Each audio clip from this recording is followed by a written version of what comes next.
नमस्कार, स्वागत है आपका मेरे चैनल पर। आज का जो वीडियो है इसका टॉपिक है मेंटेनेंस की वसूली को लेकर, यानी कि कोर्ट के द्वारा मेंटेनेंस की रिकवरी किस तरीके से करवाई जाती है। और दूसरी बात कि बार बार मेरे कई व्यूअर्स के द्वारा ये सवाल पूछा गया कि अगर पति के पास नौकरी नहीं है, उसकी कोई संपत्ति नहीं है, उसकी कोई आय नहीं है कहीं से, तो कोर्ट उससे किस तरीके से मेंटेनेंस वसूल सकती है। और इसी तरीके के और भी व्यूअर्स के सवाल हैं कि फाइलिंग के बाद मेंटेनेंस का ऑर्डर कितने दिन में होता है, और अगर मेंटेनेंस पे करने में पति फेल हो जाता है यानी मेंटेनेंस अदा नहीं करता है पत्नी को, तो क्या उसको जेल हो जाती है, और क्या एक ही बार जेल होती है या बार बार जेल होती है पति को। और अगर पति कोई नौकरी नहीं करता, जॉबलेस है, तो ऐसे पति से मेंटेनेंस की रिकवरी किस तरीके से की जाएगी। पति के पास कोई संपत्ति नहीं है उसके नाम की, तो किस तरीके से उससे रिकवरी की जाएगी कोर्ट के द्वारा। तो आप यहाँ पर जान लीजिए कि मेंटेनेंस केस में रिकवरी का प्रावधान 125 CRPC के सब क्लॉज 3 के अंतर्गत किया गया है। नए कानून में चाहे BNS 144 हो या फिर 125 CRPC हो, दोनों में ही सेम प्रक्रिया है, सेम प्रोसीजर है पूरा रिकवरी का। बस केवल सेक्शंस का फर्क है, केवल नाम का फर्क है कानून में, बाकी पूरी प्रक्रिया उसी तरीके की है। देखिए, मेंटेनेंस केस में एक बहुत बड़ी समस्या आती है। कोर्ट तो आदेश कर देता है मेंटेनेंस के लिए, चाहे वो इंटरिम मेंटेनेंस हो या फिर फाइनल मेंटेनेंस हो, यानी कि एलिमनी का ऑर्डर हो, लेकिन फिर भी अगर पति मेंटेनेंस नहीं देता है तो उसकी रिकवरी कैसे होगी। अगर पति के पास कोई नौकरी नहीं है, कोई बिजनेस नहीं है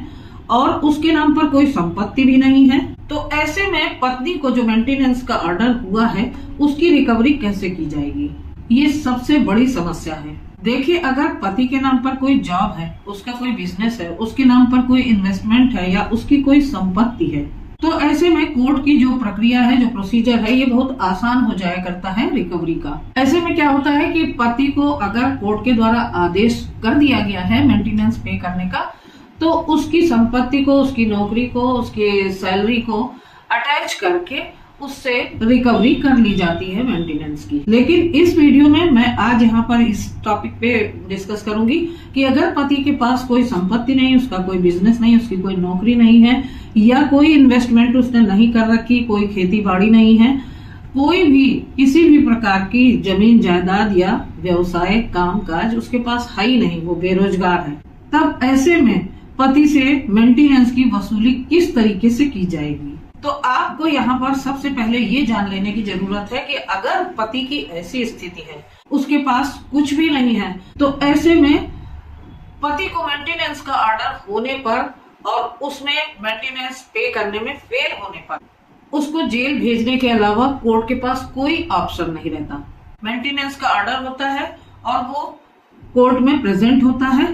तो कोर्ट उसे एक बार के यानी कि 1 महीने के भरण पोषण का पे न करने पर, माने मेंटेनेंस पे न करने पर 30 दिन के लिए जेल भेज सकती है। और अगर पति बार बार मेंटेनेंस पे करने पर फेल होता है तो उसे बार बार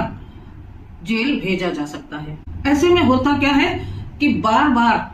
जेल जाने के कारण पति के ऊपर बहुत ज्यादा प्रेशर बन जाता है और वो ये सोचता है कि किसी भी तरीके से इधर से उधर से इंतजाम करके और मेंटेनेंस पे करके इससे छुटकारा पाया जाए। बस कोर्ट के पास यही एक तरीका बचता है कि उसके ऊपर दबाव बनाकर पति के ऊपर उस मेंटेनेंस की रिकवरी की जाए, चाहे वो पूरी धनराशि एक मुश्त दे या फिर पार्ट पेमेंट करे। और इसके अलावा कोर्ट के पास दूसरा विकल्प नहीं रहता है, क्योंकि पति के पास न नौकरी है, न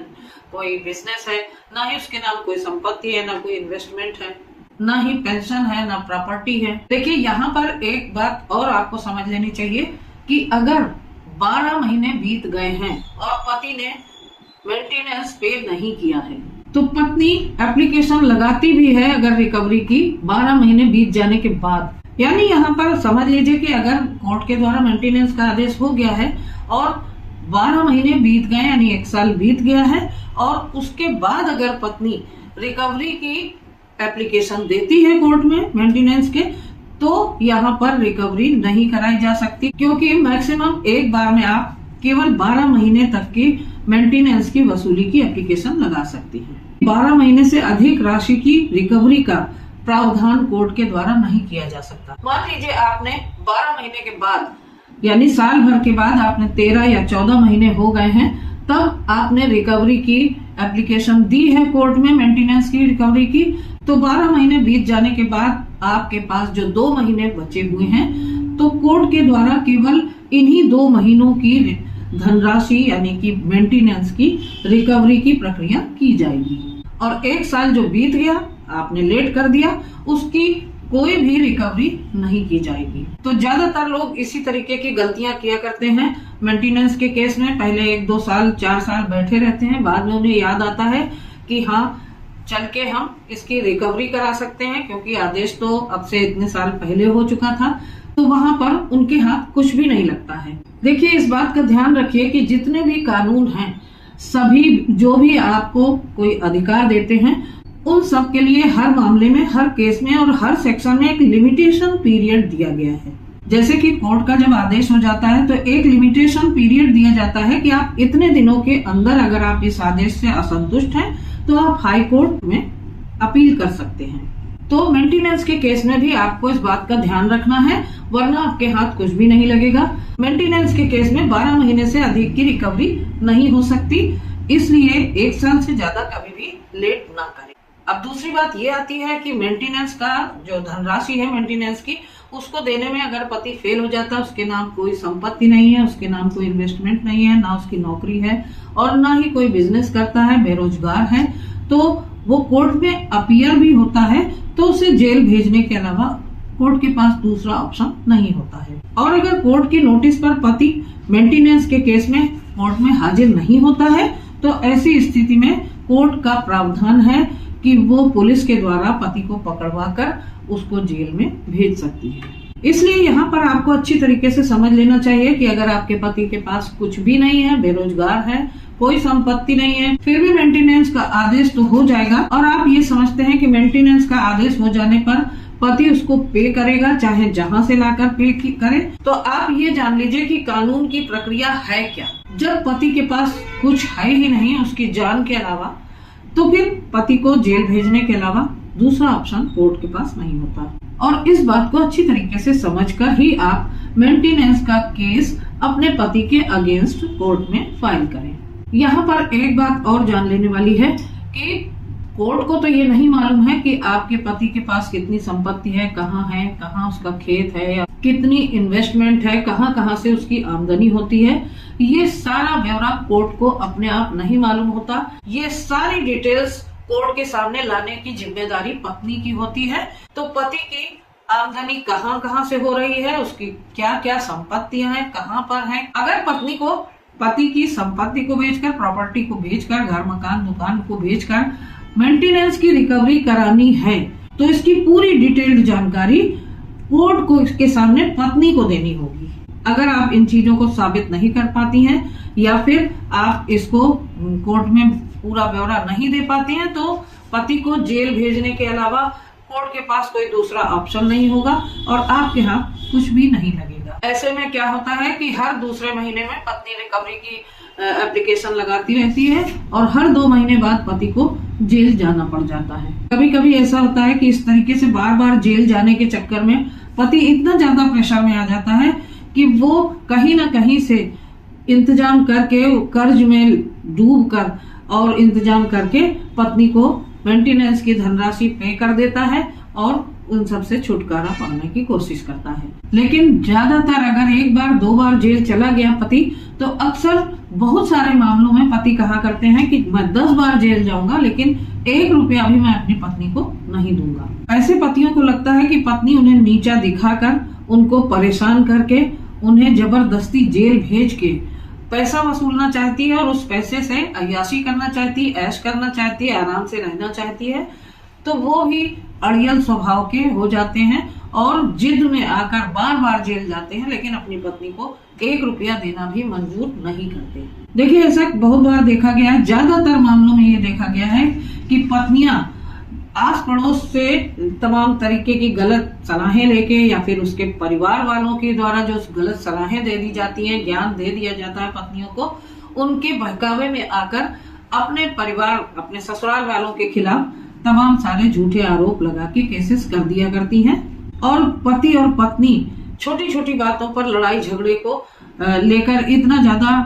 अपने आप को आहत समझने लगते हैं, अपने ईगो पर ले लेते हैं इन सब बातों को, कि पत्नियां भी अड़ जाती हैं कि मैं इस आदमी को जेल भेज के रहूंगी, इस आदमी को मैं मजा चखाऊंगी, इससे बदला लूंगी। और पति जो है वो अड़ जाते हैं, उनका भी ईगो टकराता है जब, तो वो कहते हैं कि मैं 20 बार जेल जाऊंगा लेकिन मैं अपनी पत्नी को 1 रुपया भी नहीं दूंगा। तो कितने दिन तक आप अपने पति को जेल भेजेंगी? क्योंकि आपका भी पैसा बहुत खर्च होने वाला है इसमें, बार बार एप्लीकेशन लगाने में, केस आगे बढ़ाने में, और बार बार आना जाना रुकना, ये सारी चीजें करने में भी आपका बहुत पैसा खर्च होने वाला है। और साथ में अगर आप अपने पति की प्रॉपर्टी या फिर उसकी नौकरी या फिर इन सारे जो भी एसेट्स हैं उनका डिटेल अगर आप कोर्ट में नहीं दे पाती हैं तो आपके हाथ कुछ भी नहीं लगने वाला है। बाकी कितने दिनों में मेंटेनेंस का ऑर्डर होगा ये केस टू केस डिपेंड करता है। ये नहीं कहा जा सकता है कि 2 साल या 3 साल बाद जब भी मेंटेनेंस का ऑर्डर होगा